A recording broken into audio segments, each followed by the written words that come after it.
So anyway, our goal here is to basically oil this so that it will be able to turn freely again and kind of breathe new life into it.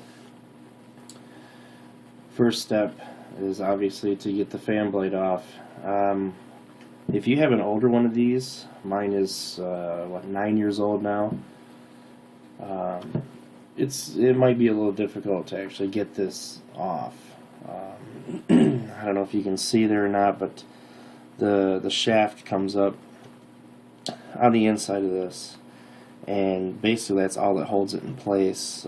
They don't glue it or anything like that, and the best way to get these off, especially if you're just stubborn, at least what I've found, is just to take a flat blade screwdriver and you just very gently, I mean, you don't really want to pry open these because you could break one of the blades, and that's not a good thing.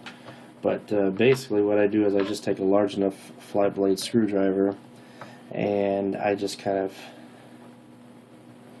wedge it like this, and slowly but surely, as you turn it, you will actually start to lift it. It may not look like you're lifting it at first, but you are, because when you find that as soon as the blade itself is no longer able to reach, like I can tell right now, it's getting to that point.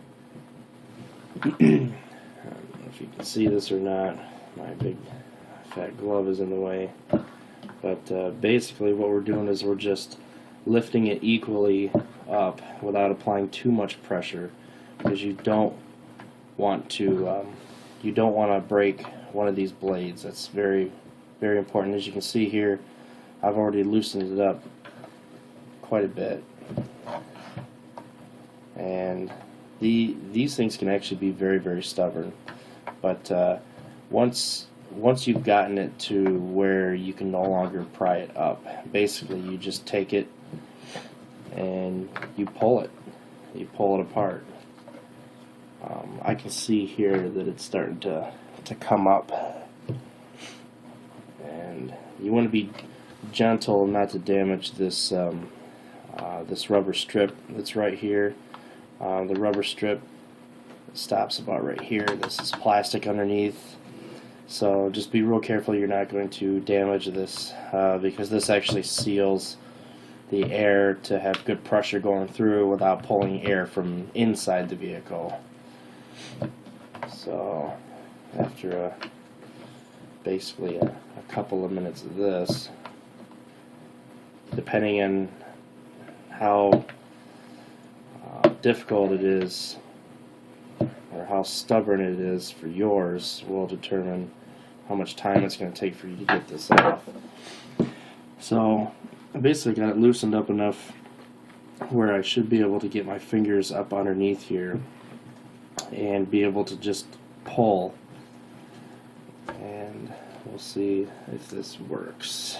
Again, this probably has never been pulled apart, so we'll see what happens.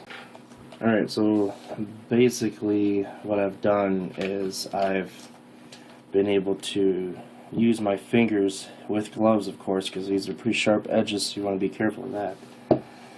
But I've basically been able to get my fingers underneath and just kind of very carefully, you want to be gentle about this because you can still break these fan blades. And you just kind of back and forth a little bit, turn the fan blade to get a nice even pull all the way around, and there it goes. Alright, as you can see here on the inside, it's pretty dirty. But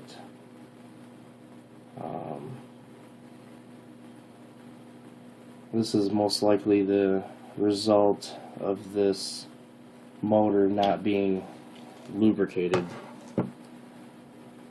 And there's the motor itself. It's pretty simple, actually. It's just a regular DC motor, 14 volts, and you can see what it looks like on the inside here. Real simple, real simple. So Now, you can't hear it squeak now. It has to be, you know, moving pretty fast before you really hear any squeaking or resisting. Sometimes when you put your, sometimes when you're coming to a stop and you're driving, the forward motion can actually cause this to just kind of shift to the forward a little bit with the weight of the blade spinning, and that'll also cause it to squeak. But I can see, there's quite a bit of dirt and debris in here. This is something that's probably salvageable, but we're just going to have to see how well this works. I can see here that some of the dust the fan has caused.